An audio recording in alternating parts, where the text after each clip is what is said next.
anyone who calls himself a Christian, no one is more humble than I. Not a single man, not a single soul can even hope to achieve the level of self-effacing and unpretentious righteousness that I daily behold. Because when I see myself in the mirror each day, I can only say to myself, I was born to slay.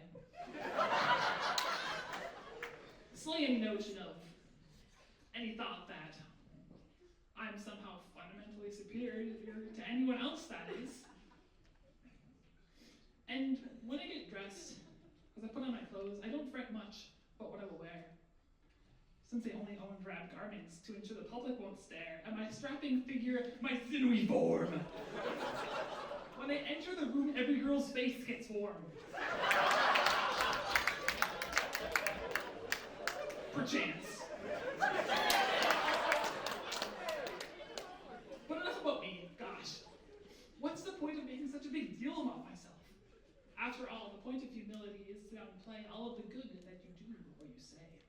I think, anyway. Because for the sake of everyone alive, I speak now as so, not to deprive you all of the good feelings you get when you buy lunch for a friend or give someone a ride to a place they need to be. Please don't be embarrassed about how little you do for others compared to me. As by virtue of my humility, when I say I give $1 to a guy on the street, I really meant 10 mil, a record I'm sure no one here's beat. All while staying perfectly anonymous, of course. And even our dear Father Cheney sees that what I put in the collection last Sunday is enough to build another Newman one day. And when I tip at restaurants, I leave a stack so thick, I need to hide it under the table, and then I stick a note, which briefly describes my past achievements next to my plate.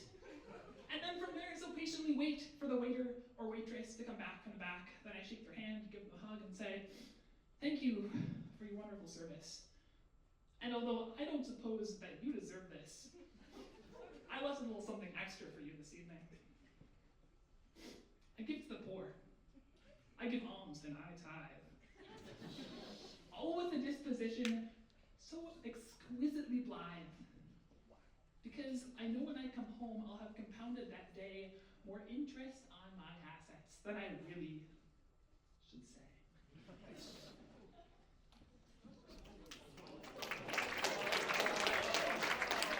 But now you're probably thinking, this guy's pretty great. He's big, he's strong, he's rich. But just wait. He said he was humble, but from what I can recall, he said not a word except which pertains to himself, but at all.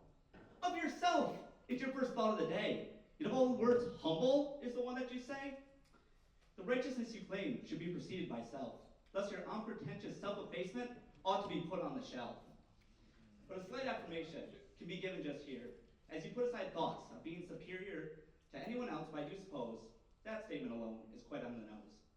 Since when you bring up your admittedly odd taste in clothes, you follow up with something prideful. You talk of your body, you boast of your form. You have the audacity to presume women's faces get warm. I must admit, after you spoke of your swank, all I can say is my heart truly sank. Because as you went on in verse, your definition only got worse. Humility, my friend, is not to downplay, but gently be honest in all that you say. But after that, you obnoxiously sin, just inviting others into comparison. And even though you say that you don't, saying that alone just simply won't completely make up for what you describe, your extravagant giving to make others ascribe, your generosity to your humility, a virtue of yours I think is still yet to be. While I'm tempted to say that you suck, I must admit, I think you're in luck. Because even though your views on humility are rather off track, I pray to the Lord that he'll bring you back to the fold so that your days of false humility are all but of old. For a model of humility, just look to the Gospels, to the man who is God, described by the apostles, who followed and learned throughout his time on earth, who were humbled and raised. And for all that's worth, I think you can too. And here I will finish. I think you can too, let your pride diminish.